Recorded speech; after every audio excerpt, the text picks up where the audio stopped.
दिनेश, क्या सियासी गलियारों में चर्चाएं फिलहाल हैं? 14 तारीख बहुत नजदीक।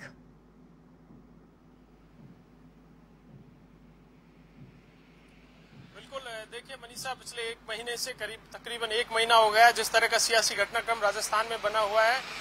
लेकिन इस पूरे घटनाक्रम का पटाक्षेप जब होगा, जब विधानसभा का सत्र शुरू होगा, तो 14 अगस्त से विधानसभा का सत्र शुरू होना है और इसकी तैयारियां सरकार की ओर से पूरी कर ली गई है। मुख्यमंत्री अशोक गहलोत पूरी तैयारियों में जुटे हुए हैं। पिछले 5 दिन से जयपुर में बैठकर विधानसभा सत्र की पूरी तैयारियां की गई हैं।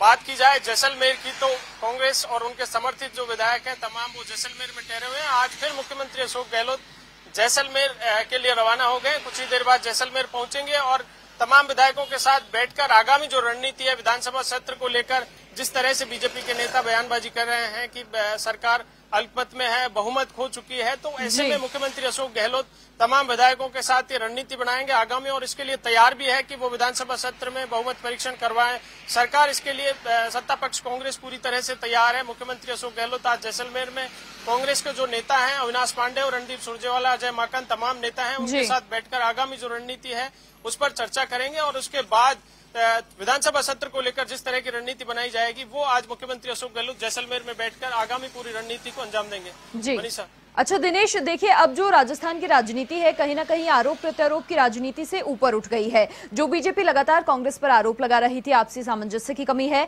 अब बीजेपी ने भी कवायद शुरू कर दी है बाड़ाबंदी की। फिलहाल वहां से क्या चर्चाएं, वहां के गलियारों में क्या कुछ देखने को मिल रहा है?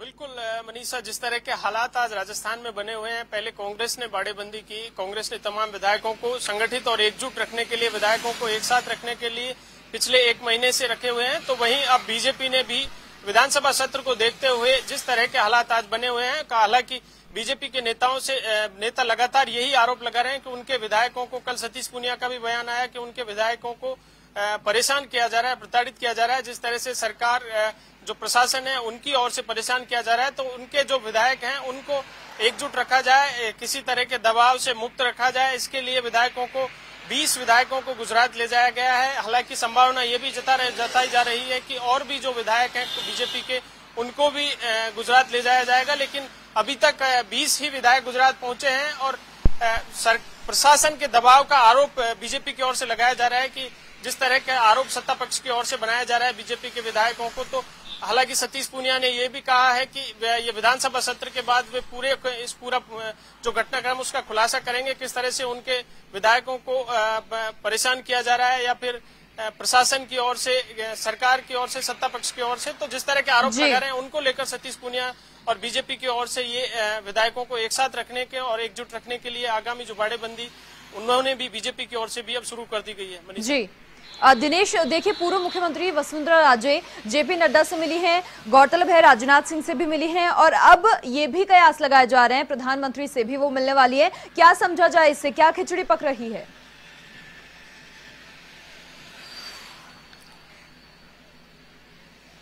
बिल्कुल मनीषा, देखिए जिस तरह के सियासी हालात हैं और पिछले एक महीने से राजस्थान में, तो पूर्व मुख्यमंत्री हैं वसुंधरा राजे, उनकी चुप्पी कहीं ना कहीं इस बात का संदेह पैदा करती है कि बीजेपी में भी गुटबाजी हावी है और लगातार कयास यही लगाए जा रहे हैं कि पूर्व मुख्यमंत्री वसुंधरा राजे वो इस समय पूरी तरह से इस घटनाक्रम से दूरी बनाए हुए हैं, तो किसी तरह का उनका बयान है इस पूरे घटनाक्रम को लेकर अभी तक नहीं आया।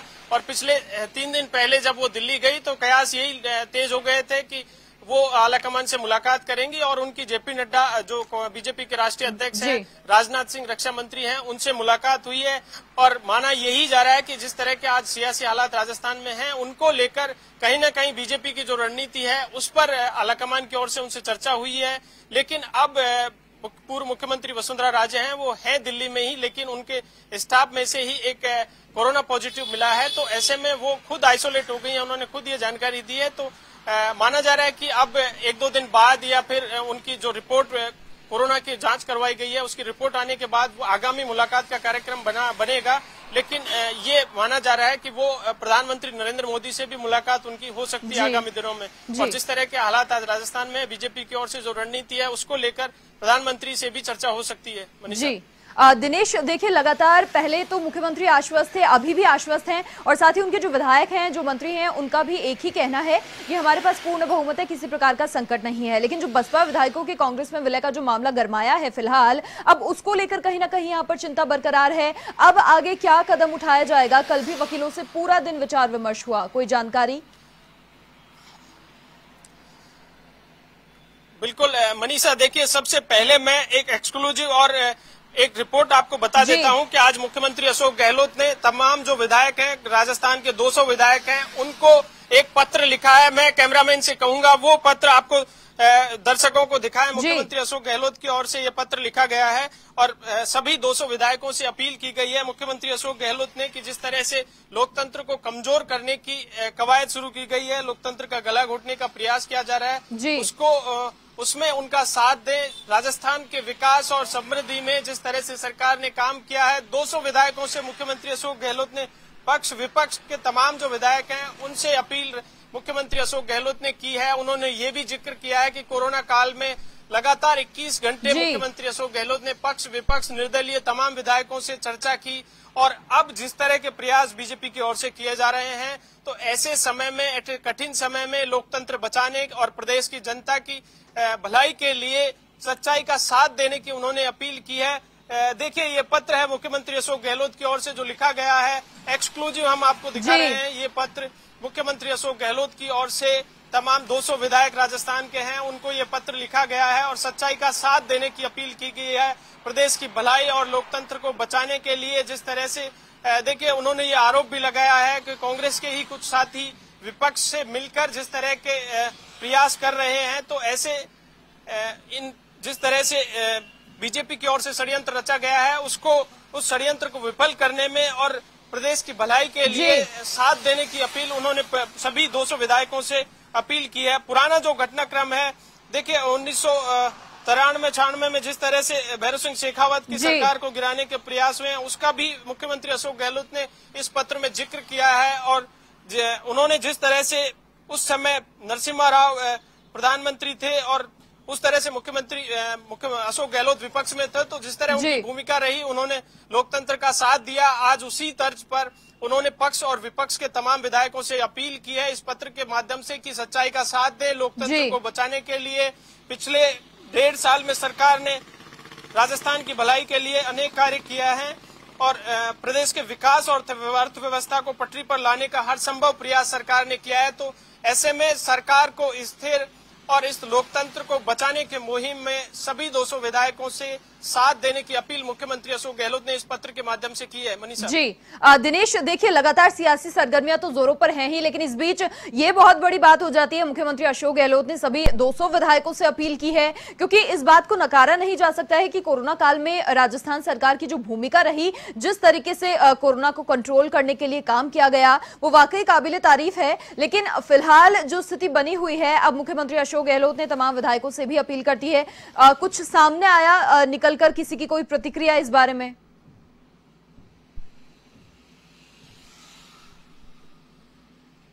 बिल्कुल मनीषा, देखिए इस बात में कोई संदेह नहीं है, मुख्यमंत्री अशोक गहलोत और प्रदेश की जनता ने भी देखा कि कोरोना काल में जिस तरह से लगातार, और इस पत्र में भी मुख्यमंत्री ने उस बात का जिक्र किया है कि लगातार 21 घंटे तक पक्ष विपक्ष और तमाम विधायकों को साथ लेकर उनके क्षेत्रों में कोरोना के हालात की समीक्षा मुख्यमंत्री अशोक गहलोत ने उनकी सलाह ली, किस तरह से कोरोना को नियंत्रित किया जा सकता है, कोरोना के कारण जिस तरह के हालात राजस्थान में बन गए हैं, तो उनसे कैसे इस चुनौती से निपटा जाए। इसके लिए तमाम विधायकों से उन्होंने वीसी के जरिए लगातार 21 घंटे तक विधायकों से चर्चा की और सब तमाम विधायकों को साथ लेकर वो पिछले 1.5 साल में चले। तीसरा कार्यकाल मुख्यमंत्री का है, तो इन तमाम बातों का जिक्र इस पत्र के माध्यम से उन्होंने किया है और विधायकों से एक ही अपील की है कि आज जिस तरह के हालात बन गए हैं लोकतंत्र को बचाने और पिछले जो घटनाक्रम है दल बदल का कानून को लेकर उन्होंने स्पष्ट लिखा है कि दल बदल का कानून जिस तरह से लाया गया, आज लगातार इस तरह के प्रयास हो रहे हैं। पहले मध्य प्रदेश में हुए,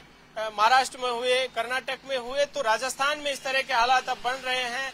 तो विधायकों से सच्चाई का साथ देने की उन्होंने अपील की है। मनीषा जी दिनेश, देखिए विपक्ष की बहुत अहम भूमिका होती है लोकतंत्र को मजबूत करने में, और इस बात से मुख्यमंत्री अशोक गहलोत खुद भी लगातार कहते आए हैं कि मैं आलोचना उनकी नहीं करूंगा, विपक्ष का अहम योगदान होता है, देना भी चाहिए, लेकिन इस वक्त जब सभी को साथ मिलकर काम करना चाहिए, ऐसे में जो राजनीति विपक्ष कर रहा है वो बिल्कुल गलत है, और यही उनके तमाम मंत्री और विधायकों का भी कहना है। लेकिन फिलहाल जो चुनौती है वो बसपा विधायकों के बारे में क्या जानकारी मिल पा रही है, आगे क्या कदम होने वाला है?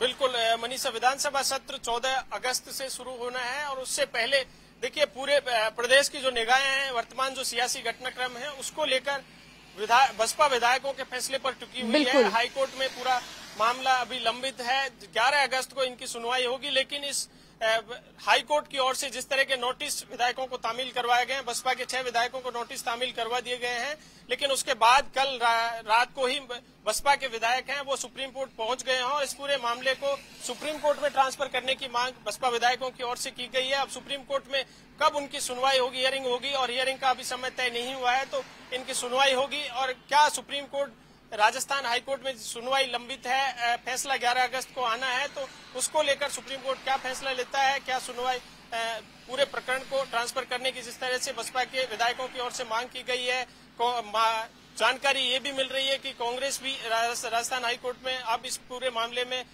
पक्षकार बनने की और बढ़ रही है। तो अब पूरे जो घटनाक्रम है उस पर बसपा के विधायकों के प्रकरण पर निगाह टिक गई है कि राजस्थान हाईकोर्ट में 11 अगस्त को जो सुनवाई होगी उसमें क्या रहता है। हालांकि जो सभी 6 विधायक हैं वो सुप्रीम कोर्ट पहुंच चुके हैं और पूरे इस जो सुनवाई है 11 अगस्त को होनी है, फैसला आना है, उसको ट्रांसफर करने की मांग बसपा विधायकों की ओर से की गई है। जी दिनेश, इसके सियासी मायने क्या निकलकर सामने आते हैं, क्योंकि देखिए अब सुप्रीम कोर्ट में पहुंच चुके हैं, साथ ही हाईकोर्ट का भी फैसला आना बाकी है और 14 तारीख भी बहुत नजदीक है।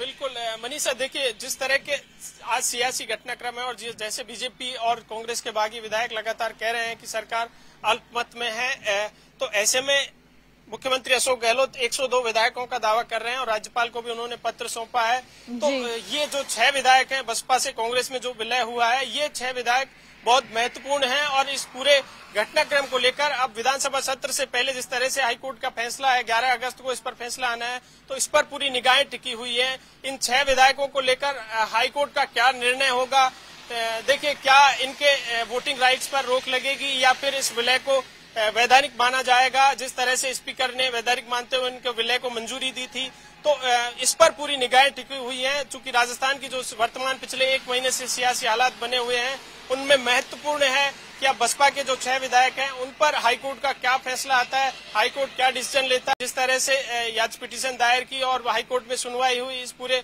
विलय पर रोक लगाने की मांग की गई कि ये पूरी तरह से असंवैधानिक है, बसपा भी इसमें पक्षकार बना।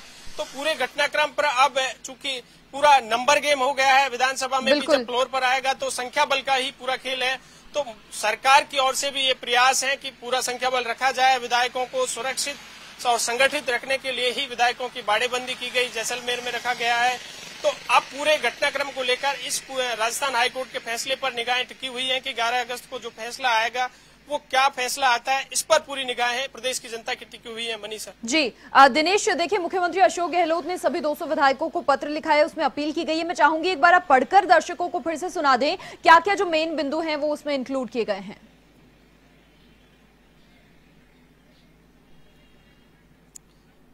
देखिए मुख्यमंत्री अशोक गहलोत ने जो पत्र लिखा है इस पर उन्होंने सभी विधायकों से ये अपील करते हुए कहा कि मुझे प्रसन्नता और संतोष का अनुभव हो रहा है कि दिसंबर 2018 में कांग्रेस सरकार के चुने जाने के साथ ही पिछले 1.5 साल में राजस्थान के विकास और अर्थव्यवस्था को पटरी पर लाने का हर संभव प्रयास हुए हैं। संवेदनशील, पारदर्शी, जवाबदेही प्रशासन देते हुए शिक्षा, उच्च शिक्षा, बिजली, पानी, सड़क, आधारभूत तमाम जो ऐसे वादे हैं जो सरकार ने किए थे उन पर काम किया है और राजस्थान को विकास के प्रगति के पथ पर ले जाने के प्रयास हुए हैं। पंचायत समिति, उपखंड स्तर पर भी उल्लेखनीय फैसले हुए हैं, इनकी सर्वत्र प्रशंसा हुई है। कोरोना जैसी महामारी के समय जिस तरह की अचानक स्थितियां पैदा हुई, तो कोरोना की भयावहता और इसकी गंभीरता को समझते हुए सभी राजनीतिक दलों के साथ जनप्रतिनिधियों और जो कर्मचारी हैं उनके साथ मिलकर सरकार ने बेहतर कार्य किया और कोरोना पर जो इस तरह के हालात हैं, आज राजस्थान में कोरोना पर काफी नियंत्रण सरकार ने रखा। कोरोना जिस तरह से कम्युनिटी स्प्रेड ना हो उसके लिए दिनेश, मैं आपको एक बार रोकना चाहूंगी। बड़ी खबर इस वक्त की, मुख्यमंत्री अशोक गहलोत जैसलमेर के लिए रवाना हो गए हैं। पिछले 3-4 दिन से कार्यक्रम बन रहा था, लेकिन किसी कार्य में व्यस्त थे मुख्यमंत्री और इसीलिए कहीं ना कहीं बार बार जो उनका प्लान है वो कैंसिल होता जा रहा था। लेकिन अब रवाना हो चुके हैं मुख्यमंत्री अशोक गहलोत और साथ ही होटल सूर्यगढ़ में वरिष्ठ नेताओं के साथ चर्चा करेंगे आगामी रणनीति को लेकर। मुख्यमंत्री अशोक गहलोत जैसलमेर के लिए रवाना हो गए हैं। बड़ी खबर इस वक्त की, जैसलमेर में सीएम गहलोत सियासी रणनीति पर चर्चा करेंगे। लगातार 4 दिन से जयपुर से ही नजर बनाए हुए थे, लेकिन अब फाइनली उनका कार्यक्रम बन गया है, रवाना भी हो गए हैं मुख्यमंत्री अशोक गहलोत जैसलमेर के लिए। आगामी रणनीति को लेकर जैसलमेर में चर्चा होगी, क्या आगे कदम उठाया जाएगा उसको लेकर जैसलमेर में ही चर्चा होगी। होटल सूर्यगढ़ में वरिष्ठ नेताओं के साथ चर्चा करेंगे मुख्यमंत्री अशोक गहलोत। पिछले 4 दिन से जयपुर में रहकर विभागवार समीक्षा बैठकें ले रहे थे, तो ये कहा जा सकता है कि सियासी संकट तो है, लेकिन उसके बावजूद भी मुख्यमंत्री अशोक गहलोत जनता से जुड़े हुए मुद्दों पर पूरी तरीके से ध्यान दे रहे हैं। उन मुद्दों को भी बार बार उठा रहे हैं और खुद विभागवार समीक्षा ले रहे हैं। हर एक विभाग की तमाम अधिकारियों से फीडबैक लिए जा रहे हैं, क्या हालात प्रदेश में बने हुए हैं, चाहे कोरोना के हो या फिर किसी अन्य विभाग के हो। तमाम विभागों की समीक्षा बैठक भी मुख्यमंत्री अशोक गहलोत लेते आए हैं। और इस बीच बड़ी खबर, मुख्यमंत्री अशोक गहलोत रवाना हो गए हैं जैसलमेर के लिए। पार्टी के वरिष्ठ नेताओं से मुलाकात करेंगे, चर्चा होगी सियासी रणनीति पर। आगामी क्या रणनीति रहने वाली है पार्टी की, इस पर चर्चा वरिष्ठ नेताओं के साथ होटल सूर्यगढ़ में होगी।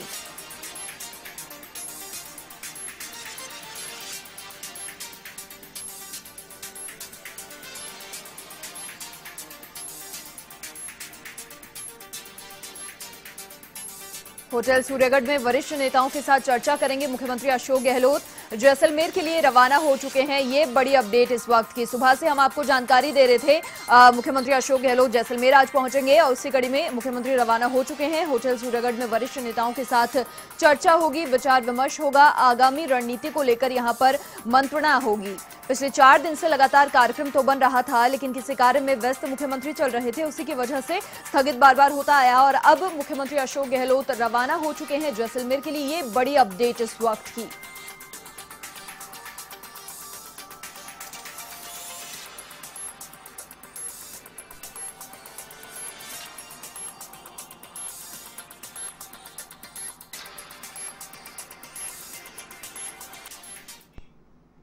चलिए एक बार फिर से सहयोगी दिनेश कसाना हमारे साथ जुड़ चुके हैं। दिनेश, मुख्यमंत्री अशोक गहलोत जैसलमेर के लिए रवाना हो चुके हैं, क्या जानकारी मिल पा रही है, कितना समय उनको लगेगा वहां पहुंचने में?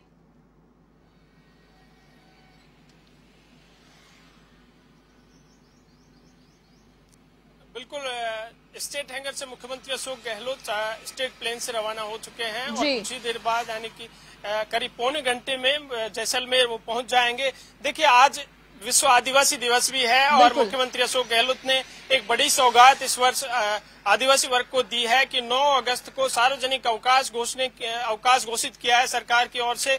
ये लगातार आदिवासी वर्ग की ओर से जो जनप्रतिनिधि हैं उनकी ओर से लगातार मांग की जा रही थी, तो मुख्यमंत्री अशोक गहलोत ने निर्णय लिया पिछले दिनों और विश्व आदिवासी दिवस जो आज विश्व आदिवासी दिवस है 9 अगस्त को, तो इसको सार्वजनिक अवकाश घोषित करने की घोषणा पिछले दिनों की गई थी। ये बड़ी देखिए सौगात दी गई है आदिवासी वर्ग को। और आज मुख्यमंत्री अशोक गहलोत आज जनजाति क्षेत्र में करीब 127 करोड़ की जो योजनाएं हैं उनका लोकार्पण और शिलान्यास भी वीसी के जरिए करेंगे। तो मुख्यमंत्री अशोक गहलोत जैसलमेर पहुंचकर करीब 12 बजे उनका ये कार्यक्रम है, जब ये योजनाएं हैं 127 करोड़ की जनजाति क्षेत्रों में उनके लोकार्पण और शिलान्यास का कार्यक्रम आज है। तो साथ ही जैसलमेर में जनजाति क्षेत्र के जो लोग हैं, जो छात्र हैं, उनको भी जो उनको सम्मानित करने का कार्यक्रम है। जो जी दिनेश, देखिए इस बात को बिल्कुल नकारा नहीं जा सकता है कि सियासी संकट के बीच भी, सियासी सरगर्मियों के बीच भी लगातार मुख्यमंत्री अशोक गहलोत जनता से जुड़े मुद्दों पर ध्यान दे रहे हैं। खुद हर एक गतिविधि पर प्रदेश की नजर वो बनाए हुए हैं। पिछले 4 दिन से भी लगातार विभागवार समीक्षा बैठक मुख्यमंत्री अशोक गहलोत लेते आ रहे हैं। तो ये बहुत बड़ी और खास बात यहाँ पर हो जाती है कि जनता से जुड़े मुद्दों पर भी मुख्यमंत्री अशोक गहलोत का पूरा फोकस है।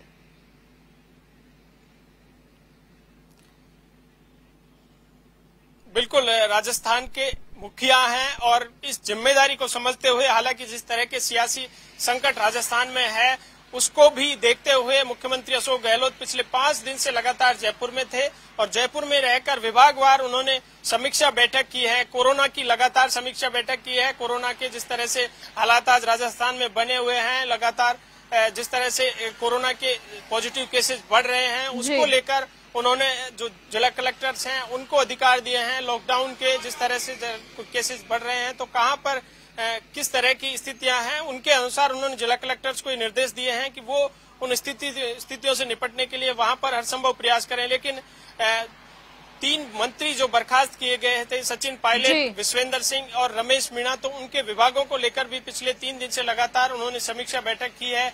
पर्यटन विभाग में भी बड़े फैसले लिए हैं। पर्यटन विभाग में आरटीडीसी के जो कर्मचारी हैं उनको लंबे समय से वेतन नहीं मिल रहा, उसको लेकर वित्त विभाग को निर्देश दिए हैं। साथ ही नई पर्यटन नीति लाने के भी उन्होंने अधिकारियों को निर्देश दिए और माना यही जा रहा है कि जल्द उन्होंने पर्यटन नई की नीति बनाने के निर्देश दिए गए। साथ ही ग्रामीण विकास पंचायती राज विभाग की उन्होंने समीक्षा बैठक की।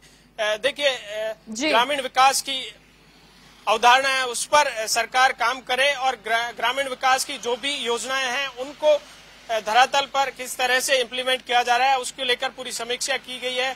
सचिन पायलट की बर्खास्तगी के बाद पहली बार मुख्यमंत्री अशोक गहलोत ने समीक्षा बैठक ली उनके विभाग की। पहले उनके पास था विभाग, कोरोना काल में जिस तरह के नया आयाम नरेगा के माध्यम से स्थापित किए, करीब 50 लाख लोगों को मनरेगा के माध्यम से राजस्थान में रोजगार दिया गया। बड़ी संख्या में माइग्रेंट लेबर राजस्थान आ गई थी, तो ऐसे में उनके सामने रोजी रोटी का संकट पैदा हो गया था। तो सरकार ने इसे गंभीरता से लिया और करीब 15 लाख जो माइग्रेंट लेबर राजस्थान आई थी उनको मनरेगा के माध्यम से रोजगार देने का काम सरकार ने किया। 50 लाख से अधिक राजस्थान में लोगों को मनरेगा के माध्यम से रोजगार दिया। साथ ही प्रधानमंत्री आवास योजना हो, राजीविका हो, तमाम जो योजना है ग्रामीण विकास की उनको उनकी समीक्षा मुख्यमंत्री अशोक गहलोत ने की। साथ ही खाद्य नागरिक आपूर्ति विभाग जो महत्वपूर्ण है उसको लेकर भी जो रमेश मीणा थे उनको भी बर्खास्त कर दिया गया था। तो उनके विभाग को लेकर भी देखिए कोरोना काल में इस विभाग की ओर से भी काफी महत्वपूर्ण प्रयास किए गए और काफी महत्वपूर्ण कार्य हुए और केंद्र ने भी उनके इस विभाग के कार्यों की सराहना की। सरकार ने यह संकल्प लिया था कोरोना काल में कि कोई व्यक्ति भूखा ना सोए, तो इसके लिए इस विभाग खाद्य नागरिक आपूर्ति विभाग की ओर से निःशुल्क राशन वितरण का मामला हो या खाद्य सुरक्षा योजना के तहत राशन गेहूं वितरित किए गए हों, तो इस विभाग की ओर से कई नए आयाम स्थापित किए। बहुत ही अच्छे सराहनीय कार्य किए गए, केंद्र के स्तर पर भी उनकी प्रशंसा हुई। तो इसको लेकर भी मुख्यमंत्री अशोक गहलोत ने विभाग की रिव्यू बैठक ली और तमाम अधिकारियों को निर्देश दिए थे। जी दिनेश, पीडब्ल्यूडी सार्वजनिक निर्माण विभाग जो सचिन पायलट। जी दिनेश, अब मैं चाहूंगी आप पत्र पढ़कर सुना रहे थे हमारे दर्शकों को, जो 200 विधायकों को लिखा गया है मुख्यमंत्री की ओर से, उसे खत्म करें। देखिए मनीषा, पत्र में पूरा अगर सार एक शब्द में समझा जाए तो कोरोना काल में मुख्यमंत्री अशोक गहलोत ने कहा कि हमें लड़ना चाहिए था कोरोना से एकजुट होकर पक्ष और विपक्ष को, लेकिन विपक्ष की ओर से हमारे कुछ साथियों के साथ मिलकर लोकतांत्रिक तरीके से चुनी हुई सरकार को गिराने के जो प्रयास हो रहे हैं, जो षड्यंत्र रचा गया सरकार को अस्थिर करने का, वह बहुत ही दुर्भाग्यपूर्ण है। ये सर्वविदित है कि 1993 से 96 के दरमियान जिस तरह से भैरव सिंह शेखावत की सरकार को गिराने के प्रयास किए गए, विधायकों की खरीद फरोख्त के प्रयास किए गए, तो उस समय मुख्यमंत्री अशोक गहलोत प्रदेश कांग्रेस कमेटी के अध्यक्ष थे। इस नाते उन्होंने लिखा है कि मैंने तत्कालीन राज्यपाल बलीराम भगत और प्रधानमंत्री पीवी नरसिम्हा राव से व्यक्तिगत मिलकर इसका विरोध किया और चुनी हुई सरकार को गिराना लोकतांत्रिक मूल्यों के विरुद्ध है। मैं इसे राजनीतिक महापाप की श्रेणी में मानता हूँ। यहाँ के प्रदेशवासियों की कमी नहीं चाहेगी कि राजस्थान में ऐसी परंपरा स्थापित हो। देखिए, लगातार वो मुख्यमंत्री अशोक गहलोत ये कहते रहे कि राजस्थान की स्वाभिमानी जनता है और राजस्थान में कभी ऐसे प्रयास नहीं हुए। जब 93 से 96 के दरमियान ऐसे प्रयास हुए थे तब मैं प्रदेश कांग्रेस कमेटी का अध्यक्ष था। बलीराम भगत जो यहाँ के गवर्नर थे उनसे मैं व्यक्तिगत मिला। साथ ही कांग्रेस की सरकार दिल्ली में थी पीवी नरसिम्हा राव की, तो मैंने उनसे भी व्यक्तिगत मिलकर ये निवेदन किया कि इस तरह के प्रयास हैं वो लोकतंत्र के लिए खतरा है। तो ऐसे में मैं इसे राजनीतिक महापाप की श्रेणी में मानता हूं और प्रदेश की जनता कभी ऐसे प्रयास करने वालों को माफ नहीं करेगी। तो उस समय भी मैंने इस घटनाक्रम का विरोध किया था और वर्तमान में जो घटनाक्रम बना हुआ है उनको लेकर भी राजस्थान की जनता में भारी आक्रोश है। साथ ही जो दल बदल कानून है उसको लेकर भी उन्होंने इस पत्र में जिक्र किया है कि 1984 में दल बदल विरोधी कानून लाया गया। राजीव गांधी की सरकार ये कानून लेकर आई थी और अटल बिहारी वाजपेयी की सरकार के समय प्रावधान किया गया किसी भी राजनीतिक दल के कम से कम 2/3 चुने हुए सदस्यों को नया दल बनाया जा सकता है। ऐसे में उन्होंने देखिए ये दल बदल कानून के साथ ही बसपा के जो 6 विधायक हैं उनको लेकर उन्होंने कहा है कि कानून के दायरे में रहकर ही उन्होंने बसपा के जो विधायक दल है उसका विलय यहाँ पर किया है, कांग्रेस के विधायक दल में किया है।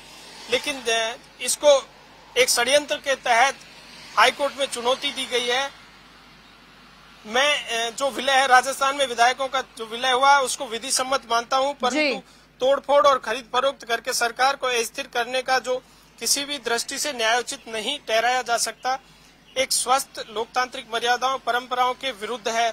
देखिए उन्होंने पत्र के माध्यम से ये भी लिखा है कि चुनाव में हार जीत होती रहती है, जनता का फैसला हमेशा सिरोधार्य रहा है और यही परंपरा रही है। इंदिरा गांधी हो, राजीव गांधी हो, अटल बिहारी हो, तमाम जो नेता हैं वो चुनाव हारे हैं, लेकिन उन्होंने लोकतांत्रिक परंपराओं और संवैधानिक मूल्यों को कभी कमजोर नहीं होने दिया। बिल्कुल दिनेश, हम सब उनका सम्मान करते हैं। उनके क्षेत्र चलिए, बहुत शुक्रिया आपका दिनेश तमाम जानकारी के लिए। तो देखिए हमारे सहयोगी ने लगातार आपको अपडेट भी दी है। साथ ही बड़ी अपडेट यहां पर यह है कि अब मुख्यमंत्री अशोक गहलोत ने 200 विधायकों से अपील की है कि जो राजनीतिक संकट फिलहाल बना हुआ है उसे एक साइड में कर और साथ ही जनता से जुड़े मुद्दों पर काम करें और जो सियासी संकट फिलहाल